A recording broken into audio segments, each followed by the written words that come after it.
이미자, 리미자, 1941년생. 19세의 공식 데뷔는 어려운 어린 시절을 보냈다.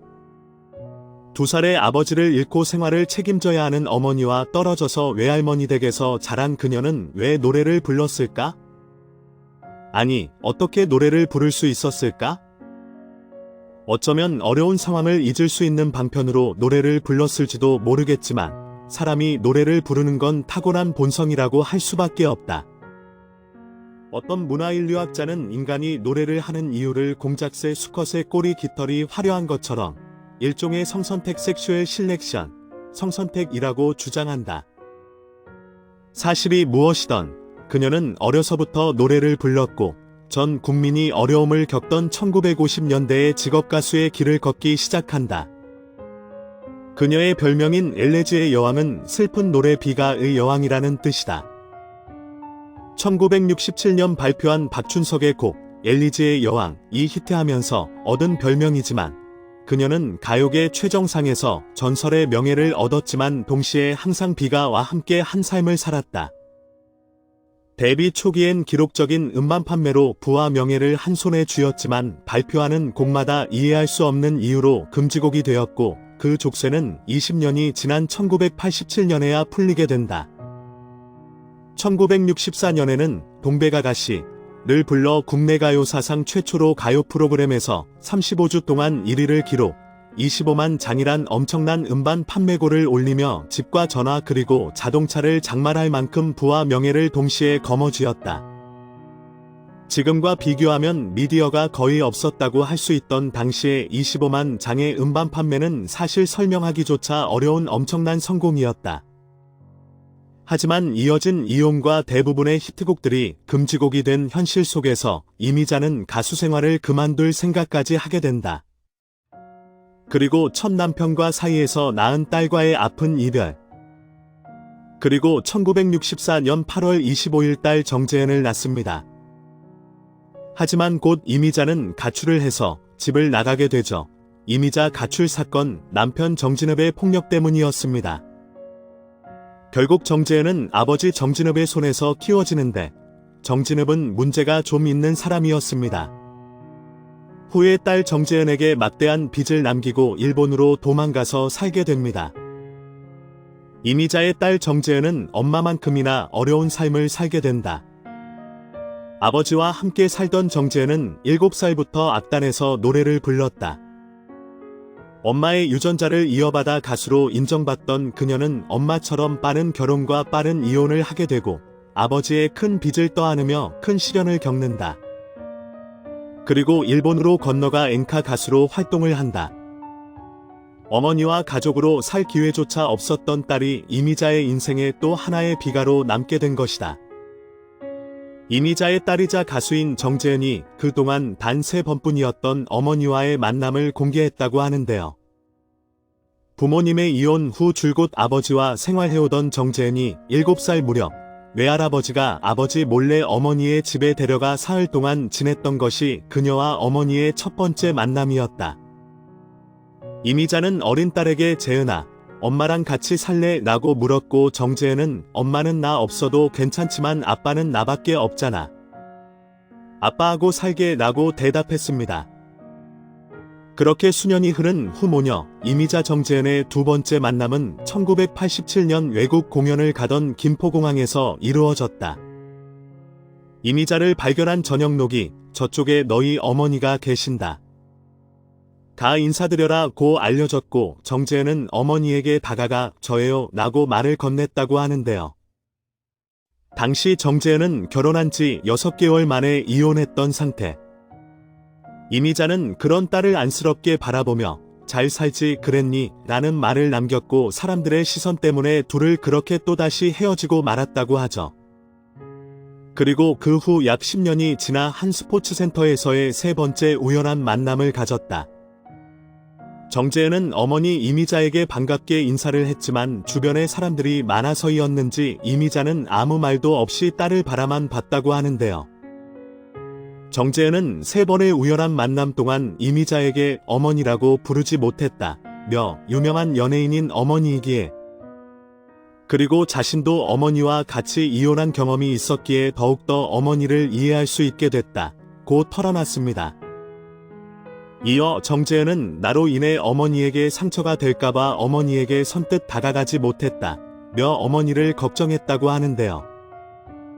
이미자 딸 정재은은 지난 1980년대 항구로 국내에서 인기를 얻은 후 1999년 일본으로 건너가 엔카계의 새로운 여왕으로 급부상했던 트로트계의 한류주자다.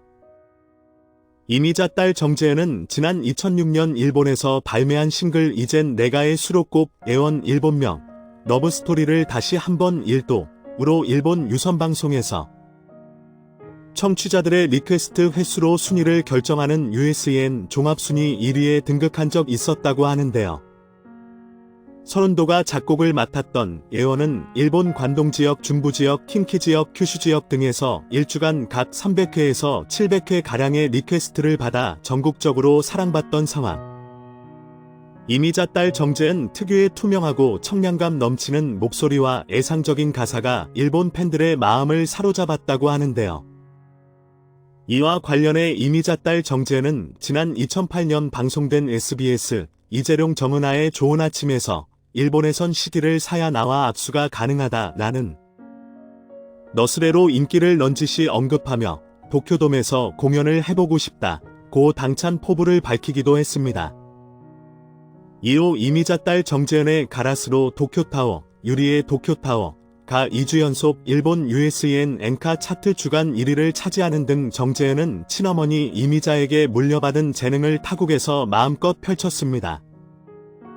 아무튼 첫 번째 남편과 이혼한 이미자는 1970년 당시 KBS PD였던 김창수와 재혼하게 됩니다. 김창수 역시 재혼이었고 전처와의 사이에 딸 2명이 있었음. 이때부터 이미자는 바깥에서는 매우 화려한 가요계의 여왕, 엘리지의 여왕으로 활동하지만 집안에서는 헌신적인 아내와 엄마로서의 삶을 삽니다. 이미자 배우자. 이미자, 무대에 서 있을 때는 가수이지만 집 문 안으로 들어오는 순간 가정주부 원래 자리로 돌아왔다고 생각하고 바깥 일은 모두 잊어버린다. 이미자, 내가 옛날 사람이라 그런지 우리 남편이라고 말하는 것도 싫다. 우리 집 양반, 우리 집 주인이라고 말한다. 이미자, 이런 얘기를 하면 시대에 뒤떨어졌다는 소리를 들을 수도 있지만 가정에서는 남편 다음이 나다. 아침에 일어나서 물을 떠드리고 외출하실 때 와이셔츠부터 양말까지 전부 챙긴다. 식사는 손수 만들어서 갖다 드리고 저녁에 들어오실 때도 미리 준비해 놓는다. 이미자 사위, 장모님은 유교적 가풍이 강한 광산 김씨 종가댁 외며느리로서 1980년대 중반까지 시부모님을 정성을 다해 모셨고 그 당시 수많은 손입 친척들이 찾아올 때마다 맷돌에 녹두를 직접 갈아 빈대떡을 빚어 손님들을 대접했다. 다이 조선시대 여인으로 보일 정도네요. 오늘날의 남녀 평등적인 관점에서 보면 부인과 며느리가 아니라 하녀나 몸종처럼 행동하는 것 같습니다. 남편의 폭력 등 이런저런 사정으로 이미자는 가출을 했고 곧 이지환과 동거하게 됩니다. 이지환의 직업은 다이아몬드쇼 단장, 이미자 불륜 외도. 하지만 결혼을 약속했던 이지환은 약속을 이행하지 않고 폭력을 휘두르다가 구속됩니다. 혼인빙자간음죄와 폭행죄 등 다른 연예인들에게도 폭력을 휘둘러서 이에 대한 죄값도 치르게 되죠. 이미지와 정진욱, 그리고 이미자와 이지환 사이의 잘잘못을 정확하게 가리는 것은 어렵지만 어쨌든 당시 이미자는 인기 가수였던 데에 반하여 이렇게 이미자의 이미지는 굉장히 좋지 않았습니다. 결국 김창수 집안에서는 이미지와 김창수의 결혼에 대해서 반대가 심했죠. 이미자는 지금 행복할까요? 아니면 불행할까요? 외부에서 보기에 반평생 동안 그런 생활을 해온 그녀가 불쌍하다고 생각할 수도 있겠지만 본인 스스로는 굉장히 만족하면서 살고 있는 것 같습니다. 수많은 스캔들을 일으켰고 지금의 남편과도 어렵게 결혼한 이미자였지만 지금은 그녀의 바람대로 가정도 화목하고 자신의 일 가요계에서도 전설로 남아 있으니까요. T.S. 이미자는 자신의 친딸 정재은에게 무척 차갑게 대합니다. 상식적으로 생각하면 현재의 결혼 전에 낳은 자신의 딸이라도 친혈육답게 대우를 해야 하죠. 아마 이미자는 본인을 철저한 출가회인이라고 생각하는 것 같네요. 다만 이미자의 사고방식은 70대 노인의 그것이라는 사실을 감안할 필요가 있습니다. 현재의 젊은이들은 상식적으로 납득할 수 없는 일도 수없이 많이 겪으면서 살아왔죠. 가령 이미자의 아버지, 이름 이점성는 1943년 일제에 의해서 징용으로 끌려가고 남겨진 이미자의 어머니와 이미자는 무척 가난하게 살아갑니다. 그리고 1944년 아버지가 폭격으로 사망했다고 유골이 전해져 오죠. 결국 이미자의 어머니 유상래는 어린 딸을 자신의 어머니 이미자의 외할머니에게 맡기고 재혼을 합니다. 그런데 해방 후에 죽은 줄 알았던 이미자의 아버지가 살아서 돌아오게 되었죠. 하지만 돌아와 보니 아내는 이미 재혼을 한 뒤고 이점성은 풍이 와서 몸져눕니다. 우리 근대사의 비극이죠. 어린 이미자는 이런 부모님의 슬픈 관계를 눈으로 지켜보면서 자라납니다. 아마 이런 부분들이 이미자의 가치관에 큰 영향을 준 것이 아닌가 합니다. 물론 친혈육을 그렇게 냉대하는 것에는 많은 사람들이 이해를 하지 못하는 것은 바뀌지 않지만 말이죠.